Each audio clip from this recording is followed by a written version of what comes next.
কথিত আছে প্রজাপতি ব্রহ্মা নাকি একবার গভীর ভাবনায় পড়ে যান। মর্তে সব দেবতার তীর্থ আছে, ব্রহ্মা বাদে। এখন মর্তের কোথায় ব্রহ্মা তীর্থ গড়ে তোলা যায়? সেই সমস্যার সমাধান করতে ব্রহ্মা সর্বরত্নময় শিলা ছুঁড়ে দিলেন পৃথিবীর বুকে। সেই শিলা গিয়ে পড়ল চমৎকারপুর বলে একটি জায়গায়। সেখানেই প্রজাপতি ব্রহ্মা তীর্থ গড়ে তুলবেন বলে মনস্থির করেন। তীর্থস্থানে পবিত্র নদী থাকা আবশ্যক, কারণ 3 বেলা নদীর পবিত্র জল পূজার্চনার কাজে লাগবে। অতঃপর ডাক পড়ল দেবী সরস্বতীর। কেন? কারণ গতিশীল জ্ঞানের জন্য সরস্বতী নদী রূপে কল্পিত। হিমালয়ের সিমুর পর্বতে তার উৎপত্তি।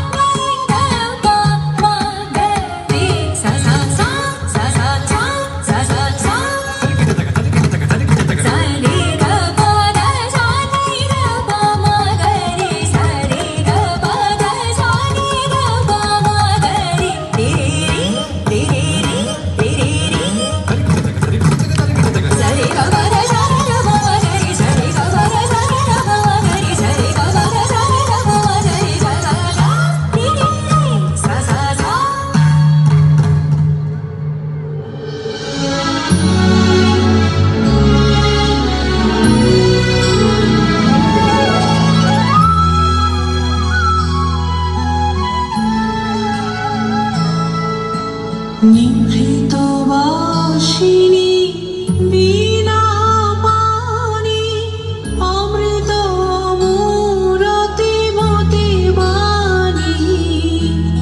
নিভৃত বাসিনী বিনা পানি অমৃত মূরতি মতি বাণী।